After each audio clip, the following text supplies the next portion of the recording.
What a movie. Thank you so much for being here.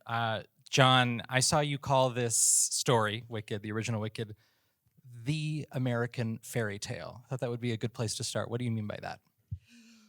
Well, Wizard of Oz means so much to my family. My parents came from China, and we were taught from the very beginning the yellow brick road, the wizard on the other side of that rainbow, and behind the curtains. And so it meant a lot to me back then. And L. Frank Baum originally wrote this when America was in a time of transition, coming from depression, going into war, and Wicked itself. When I saw it, I was going to college at USC over here in film school. Yeah, fight on, fight on.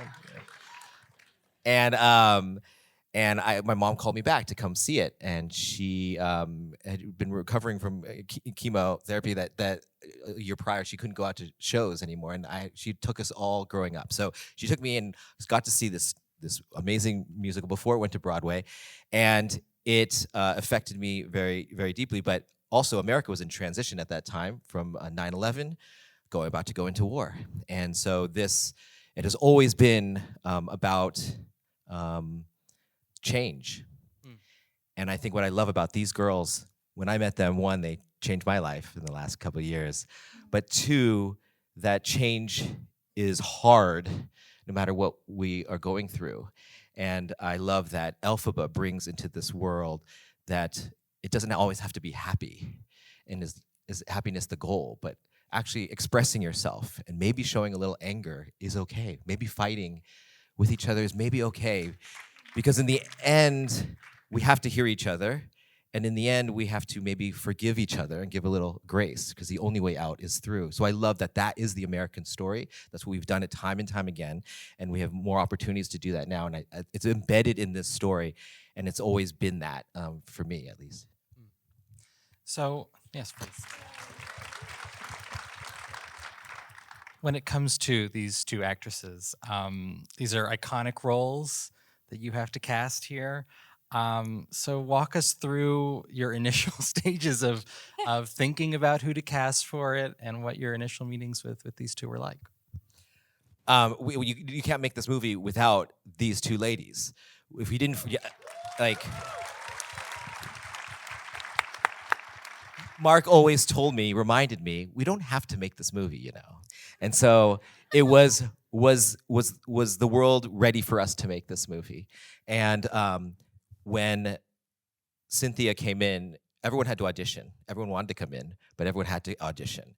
And when Cynthia came in, I didn't know what to expect. I expect her in the big iconic dress and the nails and the stuff. And she had just sold out the Walt Disney Concert Hall the night before, and she comes in with jeans and a t-shirt. And she starts to sing Wizard and I. And it was so, she turned into a little girl. And it reminded me of being in the dorm room at USC, dreaming about being a filmmaker. And I was like, I connect.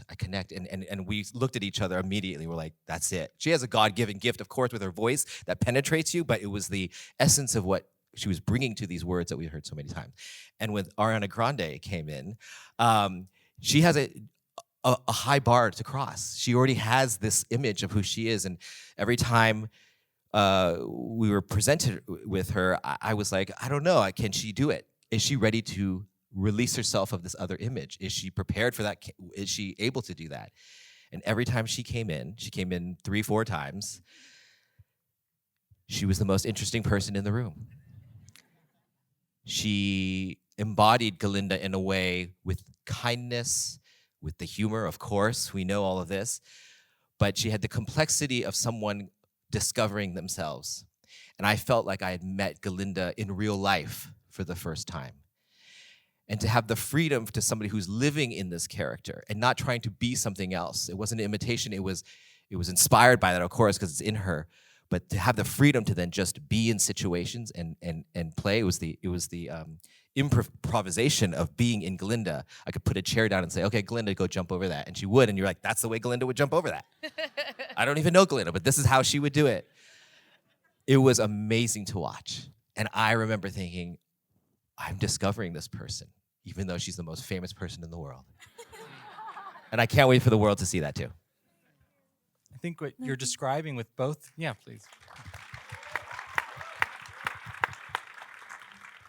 what you're describing with both of these is what feels like a really intense personal connection to these roles. So Cynthia, Ariana, for both of you, I'd love for you just to start to describe what your initial connection was to these characters, why you felt that really intense emotional bond with them, because I think it's really present on screen. Cynthia?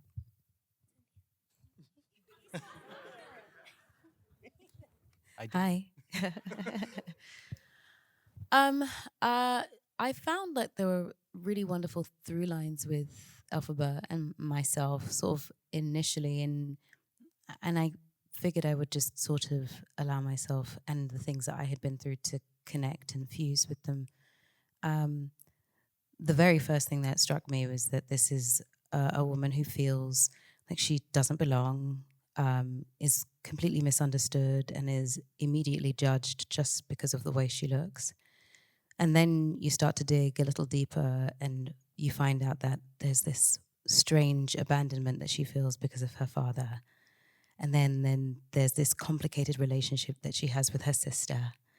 And then, she's having to figure out how she wants to be loved, because she doesn't really know it the way everyone else does.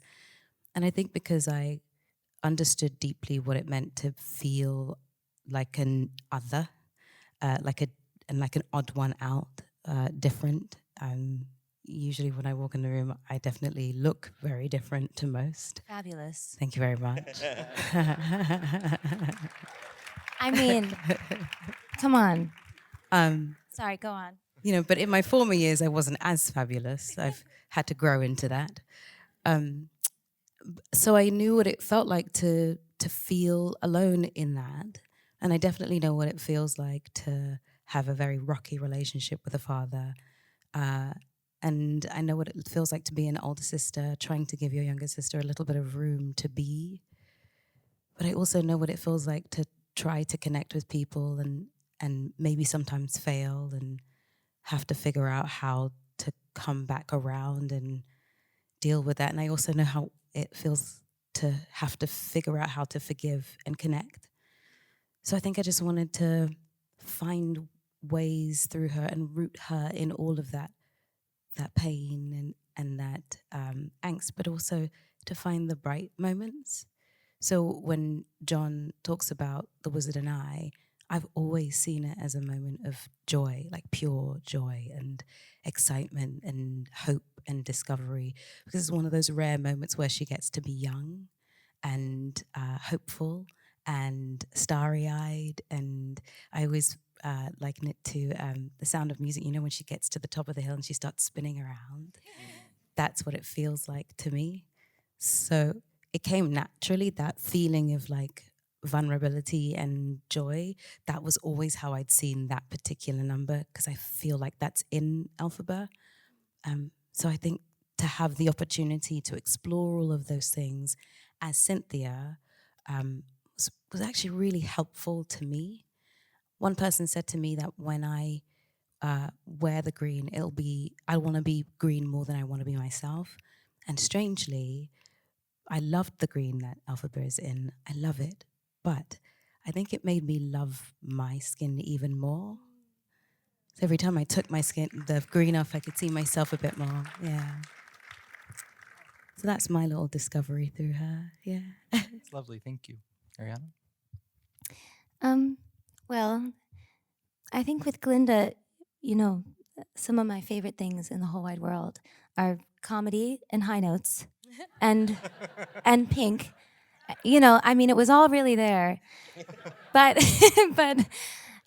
strangely enough, I feel like the things that make us most adjacent are a little bit harder. And, I think life kind of prepared me in the strangest of ways to give myself to this role, because when I was younger, I thought it was because of those things, the comedy and the high notes and, the pink.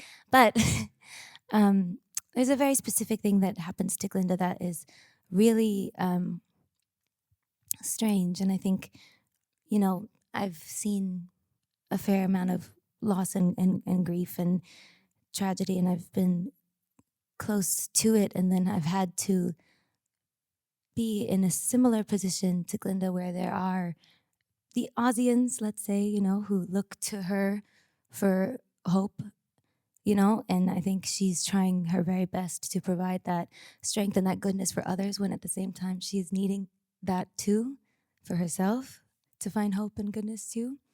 So I think her relationship with the Aussians is a very specific, strange thing, and our lives are strangely adjacent in that way. And yeah, I have loved healing through her and with her. I think I learned so much about myself through her and through this time with Glinda. And yeah, I knew I was meant to kind of find her, but I didn't know why until we got there. You know what I mean?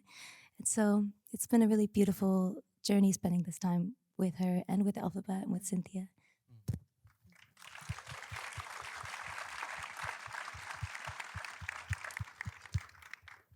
So, Mark, Wicked has been with you for a very long time, but even this movie took quite a number of years to develop, get it right. Walk us through that process of getting to this point. Well, I first read Gregory Maguire's novel some 24, 25 years ago, and I was very taken with the idea of how he used Oz, infused it with sort of a notion of fascism, and how this, in the novel, this green girl actually became a warrior of justice against it. And in a similar way that Frank Alban wrote The Wizard of Oz in 1900, which is filled with political allegory of the time, as John alluded to. So it was very much in the DNA. And I thought instantly, this is a great movie. And I started to develop it as a film because it was so cinematic. And then one day I got a phone call from Stephen Schwartz, great composer, genius composer, I might add. That's well deserved. And I hadn't been happy with the screenplays because they lacked magic and wistfulness. And Stephen called me and said, I know you're developing Wicked. Did you ever consider turning it into a stage musical? And the moment he said music, the light bulb went off in my head, because I thought, this is a world and these are characters who want to sing, and there's the magic. And particularly I was trying to get to the story of these two women. And they both live in a world where they present themselves to the world around them in one way, but they're feeling something different inside. And in a musical, a character can turn to you, the audience, and sing what he, she, or they are feeling, and not let anybody else in their world know. And so it was a perfect marriage. And I thought, let's do it on stage first. That's what Stephen had suggested. And he brought on Winnie Holzman, or suggested her, and she'd written this wonderful TV series called My So-Called Life. And she understood young girls and their relationships. And so the three of us set out and we put the show up. And as John said, he was at one of our previews in San Francisco. We just didn't know it. And then the show was thankfully turned into a big hit. And it was, you do something well, you have to be emotionally ready to try and do it again in a different medium. And I was lucky enough to be making lots of movies, so I needed some distance, and the show was being successful around the world. And so I waited. I didn't actually develop. There was a lot of headlines all the time about all the directors who were interested, but the truth is I paused. And sometimes you do that because there's a kismet in the world that you don't know, that somehow I didn't know, that I was waiting for this man to appear, to direct it. And for all of these gorgeous actors here to be available and to be there, to be in it. It's something you intuit or you feel. And I had met John years ago because he did a short film at USC that was a musical, and he knew I love musicals. So somehow I waited for the right moment, and it brought me to this group. And then John and Stephen and Winnie and I developed the screenplays and decided to make it 2 films. And hopefully you saw why film 1 in and of itself is a wonderfully satisfying, exciting adventure and moving piece. And hopefully it makes you want to come back and see what happens in part 2. But and so the time was right, and that's really what it was. You have assembled a pretty incredible cast here, without question. And Jonathan, I wanted to bring you in on that point because Fiyero in this film, this half of the story especially, you get to see the way he interacts with these two women come alive in completely different ways, because these are very different characters. I'm wondering if you could talk a little bit about working with these two and how that maybe brought out different sides of you as an actor. Yes. It's amazing to hear these two put words to what I witnessed really come, on set, and seeing the sheer amount of work that they did, technically as well as emotionally together. Obviously, the invite to play Fiyero is a wild, sexy one, and it was never going to be one not to run at, but particularly because you get to witness and serve and support these two sort of knockout performances. And I sort of, my memory, I came in a little bit later, and actually, I've got to say, Marc Platt worked out some incredible schedules to allow me to do this. And I came in about 6 weeks into the shoot, and by that point, it was much like, I think, the character of Fiyero. I sort of share with him the curiosity and the wonder that he sees in these two women in very different ways. And of course, in the way that he evolves through the two films, he really is a fully changed man by the end of it. And he sort of represents, Elphaba's powers, I think, and Cynthia's powers. But witnessing the two of them and Jon Chu together, it's amazing. I'm only hearing now, really, the thoughts and the works and the cogs, because I didn't see that on set. I saw it on screen and I felt it. And it's amazing now to share it, and then to hear these two talk about the magic that they conjured. So, We love you. Michelle, I feel like you know a thing or two about the genius of Jon M Chu. You, of course, were in Crazy Rich Asians. Yeah.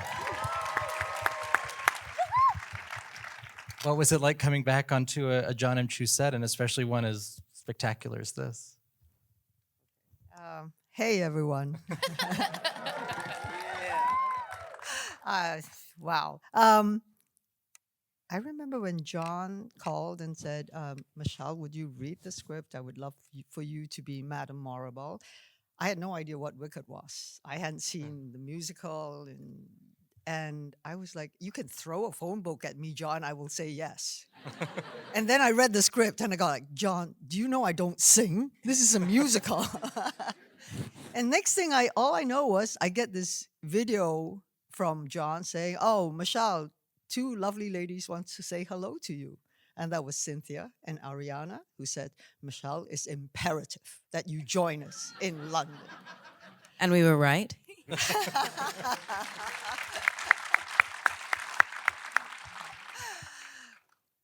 Working with Jon, I remember the very first time with Crazy Rich Asians, and I said to him, the mother in your movie is really mean. And I think all my lady friends in Hong Kong and Malaysia and Singapore would take off their Jimmy Choos and throw it at me if I play it like that. And his answer was, if I did that, my mother would not let me in the house. And that was when I fell in love with Jon Chu. And we've been family since. But tonight, apart from this amazing storyteller, I must thank Marc. Thank you for holding out and waiting until now. Because if not for that, you would not have this very diverse cast sitting here and being in Wicked. Right? So, and it would not be Jon M Chu helming, because he is the most amazing storyteller. I mean, the two girls, they are like my yin and yang. They are so different, but they just come together in the best possible way. And it's so wonderful. I remember at that time, I was going crazy because I was running between LA, New York, I don't know, so many places in America, trying to do the Oscar thing for Everything Everywhere All at Once. And it was a crazy hell of an experience. I don't know what I was doing. I was like a headless chicken running around going, But every time I came back to London, I had this family, this loving family going, it's okay. we're here for you. And they were always singing and dancing on set, which was great because I'm not the singer. I just sit back and watch like I am doing now with great admiration, respect, and awe. We love you. I am so privileged. Love you. Thank you. And Madame Morabelle has been such a great experience as well, because when I watched the musical, I thought, oh wow, she's the villain through and through. It's like she knows what she wants and she's getting it.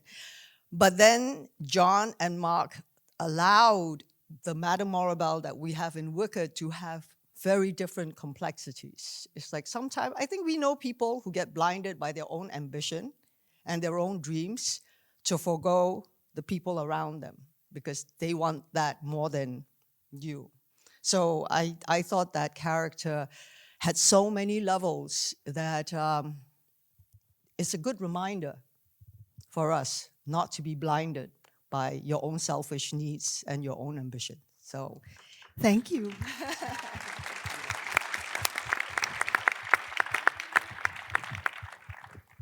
Jeff, how does one react when they get the call to play the wizard? How did I react? Yeah. To it? Well, I was jumping up and down. I was very, very, very excited. And now that I've come to this part of the journey, we're going to be together for the next year, thank goodness, and for this next little chapter until the movie comes out and more people see it. I feel grateful and lucky, the luckiest dog in the world. I really do, to be with this amazing creative family. Jon M Chu, what a special person. If you haven't read his book, I loved your book, John, Viewfinder. It's his story. What an amazing story. What an amazing spiritual teacher and man and director you are. And you've made as people have said, a masterpiece. I feel so lucky to be in that. I tell you, making a good movie is not easy, but out of a musical is tough work. I looked at a bunch of them again. Boy, I think he cracked it like nobody's business. If you saw In the Heights on stage and then saw the movie he made out of that, oh my God. No, this is really something. I'm just in awe of it. And then to be with these two women who are so, they are a union of leadership. I would follow you anywhere, and they gave performances for the ages. Geez, to be in proximity with you as you're doing that was just a miracle and a dream come true. Everybody so good. Oh my gosh, thank you. What a story at the very beginning to do this. You've been so generous to me. I feel lucky as anything I could talk to you about. I love that part, and I love the continuum, standing on the shoulders of people who have played that part. What a miracle.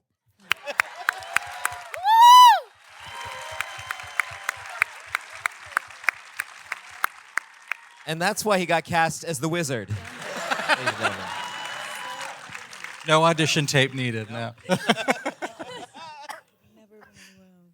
John, Marc mentioned, of course, this has been set into 2 movies from the Broadway musical.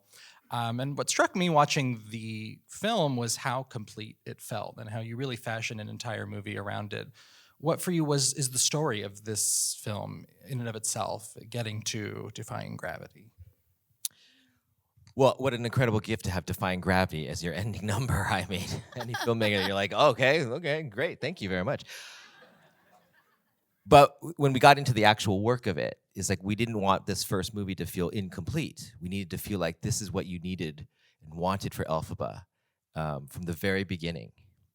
And that means you need to root for her from the very beginning. And what we discovered is that the show is interesting because when the audience walks in, you are in Oz. You come into a theater and you come and Glinda comes down in her bubble, and then so it's this magical world and you're in, and then this green girl drops in.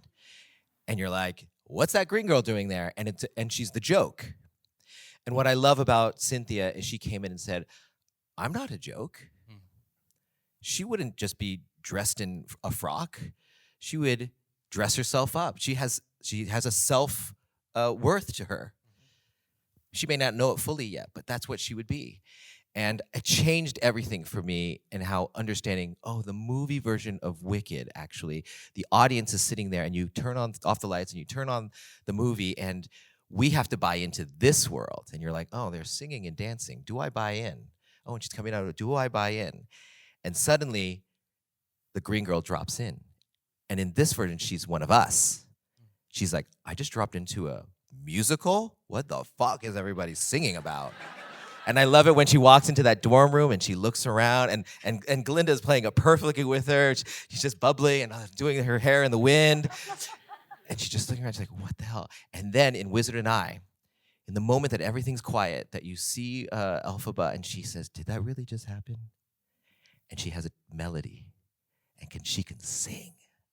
She's one of them, but she's more powerful than all of them, and she can't let it out yet. And I love that when you said that that's the power of a musical. They can express themselves without everyone around the room seeing them.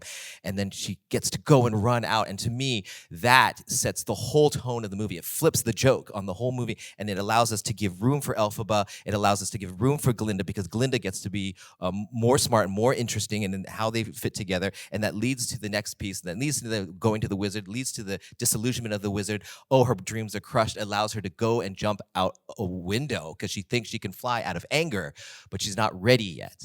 And when we got to that part of Defying Gravity, it was like, this is the part that makes it the finale of this movie, is that she can't just not earn that flight. That when she falls and she has to see herself as a little girl again, and we had to put those scenes in, that moment is she has to have the reason why she's doing this for herself, that she can save herself and save other little girls out there. And then when she gets her broomstick and she flies up, that's the moment she can say, it's me. And then you take it home with Defying Gravity, and she does it, and she express it in her flight. To me, that to track that backwards was the thing that was the trick, I think, to really make this feel a satisfying movie. And so it wasn't just, hey, we're just going to cut it at this act. It was like, you have to do the plumbing all throughout. And I really do think of Ari and Cynthia as co-authors of this version of this movie, because we had to discover some of these things along the way. We didn't know exactly where it would go. We just knew the center of their souls and what we wanted to communicate, the truth within this big, crazy, spectacular story. So that was sort of our journey as we sort of found the movie in there. Great.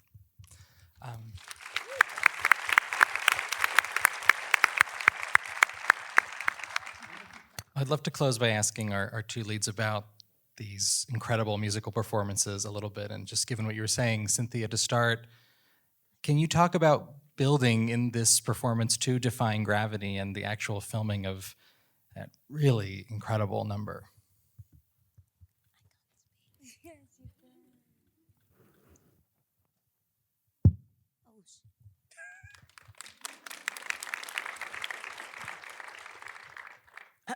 Sorry. Yeah, so why is it so emotional? I don't understand what's happening. Defying Gravity was like a massive journey for me. I think from the very beginning, I kind of knew that I wanted Elphaba's voice to grow. I like to belt. I like to make a big sound. Cynthia likes to make that sound. We like when you make that sound. But I knew that Elphaba had to earn it. I knew that she didn't know what that sound was yet. And so it takes her a second to get to that point. Takes her a second to get to Defying Gravity. She has to learn a lot. She has to go through a lot before she can get to singing It's Me and telling people, so if you care to find me, look to the western sky. It takes her a second before she can get to that. But the journey to get to the actual song was long and complicated because it was paused by a 6-month wait of a strike and was the last thing I did. So I felt like it was like double Dutch, just like waiting. We'd filmed everything up until that point, and maybe had like a couple of stunts to do and like 1 or 2 more scenes, and then Defying Gravity, the big bit. And I kept thinking, why why is this happening now? And I felt like the universe was like, you are not ready to do it right now. You just sit down and wait.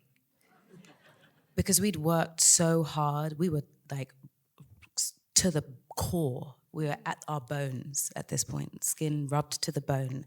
And I felt like that 6 months gave me time to process all of the things that had happened so that I could use the things that I had experienced to finally really tell the story of what it is to defy gravity.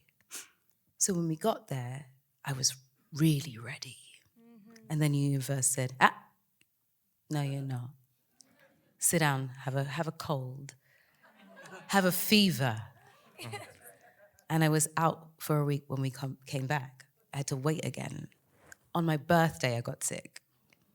That's how the universe works. So that when we finally got there, I really was ready. Everything was like put back together again. And I was so ready to roar those words and mean them because I was able to put together the things I had experienced in the film and the things I had experienced in my life to be able to say, I'm defying gravity. Because it's a really special thing to be able to proclaim those words. And I was so looking forward to being the conduit to which I could bring that to people and hopefully have a bunch of people able to say, I'm defying gravity, not just through actual flight, but by defying the odds that people might set against you. Because I know what that feels like when people look and go, oh, you can't do that. You know, it's not possible for you to do that. You won't ever do that. It's too hard for you to do that. And time again, I've had to go, no, I think I can. No, I think I can. No, I think I can. And to be able to finally roar, I absolutely can. And there's not one thing that can tell me I cannot. It's really special.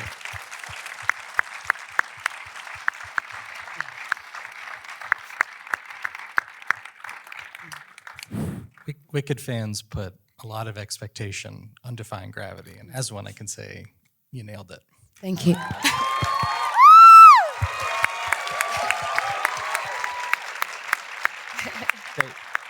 They also put a lot of expectations on Popular. Yes, yes. And I could say the same to you, Ariana. So for our final question, the way I'd like to ask it is about the combination of technical precision and just fun that goes into that kind of performance, because I think that's the key to the whole film's success in a lot of ways. For Popular, I think, with Glinda getting ready to sing this role, my voice is very different. I usually sing a very different style of music, and I spent a long time before even my first audition training with my vocal coach, Eric Vitro. We all love Eric Vitro over here.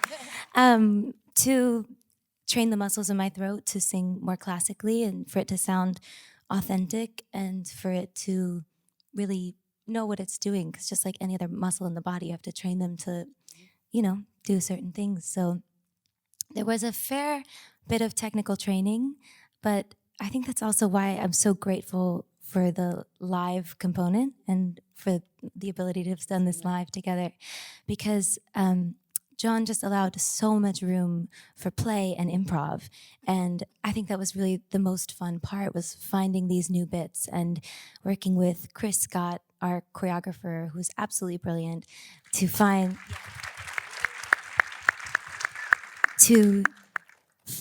the Galindified version of the choreography or of these bits. It was written that the basketball the ball that she takes out of the trunk they were like, oh, we have to train you to catch that on your finger. And I was like, oh, no, we don't, please.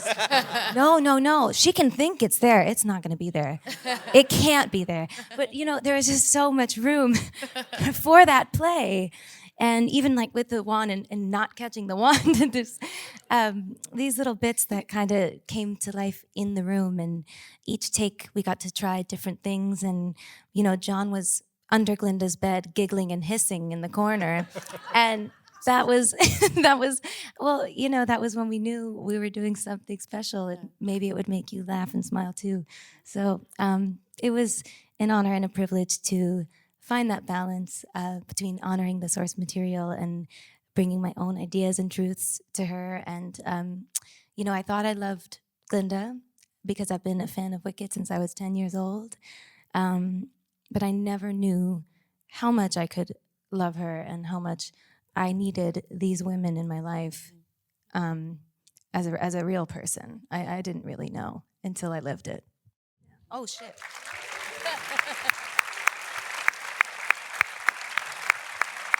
Thank you all so very much. And thank you all so much for coming out tonight. Thank you. Thank you all so much. Thank you, guys.